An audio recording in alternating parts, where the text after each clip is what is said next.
అన్నా ఒక చిన్న విషయం మీ నోటీసులో పెడతానన్నా.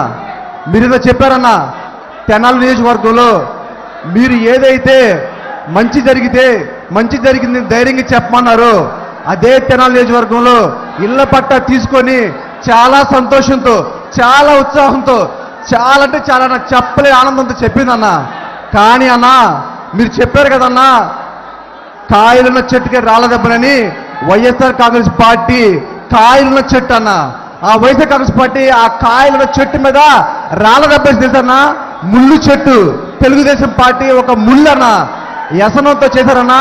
కానీ అన్న ఆ కుటుంబానికి అండగా మన సోషల్ మీడియా సంబంధించి మన సజ్జల భార్గవ రెడ్డి అన్న, అర్జున్ రెడ్డి అన్న, వాళ్ళందరూ అక్కడ సంబంధించిన నాయకులతో వచ్చి ఆ కుటుంబానికి సంఘీభావం తెలిపి, ధైర్యం తెలిపి, మేమున్నాము, మీరెప్పుడు చెప్తారో నేనున్నాననే మాట వైఎస్ఆర్ కాంగ్రెస్ పార్టీ ఆ కుటుంబానికి అండగా ఉందన్నా.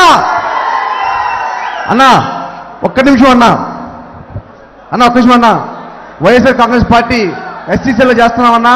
మేము ఒకటి చెప్తామన్నా, మీ మీద దాడి జరిగిన రోజు మా మీద దాడి జరిగిందని మేము భావించామన్నా. ప్రతి కుటుంబం అన్నా నీ మీద దాడి జరిగిన రోజు ప్రతి కుటుంబం ఎంతో బాధలు, ఎంతో దుఃఖంలో అన్నా. ప్రతి దేవుడికి మొక్కామన్నా, జాగ్రత్త అన్నా, జాగ్రత్త అన్నా. ఎందుకంటే చాలా తప్పుడు నా కొడుకులు అన్నా, చాలా తప్పుడు నా కొడుకులు. వెన్నుపోటు పడవటంలో చంద్రబాబు అనే వాడికి ఆస్కార్ అవార్డు వచ్చన్నా. వాడు యుద్ధానికి డైరెక్ట్ గా రాడన్నా. వాడు వెన్నుపోటు, జాగ్రత్తగా ఉండమని మీకు చేతులెత్తి దండం పెడుతున్నా. జై జగన్, జై జగన్ అన్న. ఇప్పుడు ఇటుపక్క వాళ్ళు ఎవరన్నా నమస్కారం అన్న, నా పేరు వినయ్ కుమార్, మాది మల్కాపురం గ్రామం, జగ్గేపేట మండలం, ఎన్టీఆర్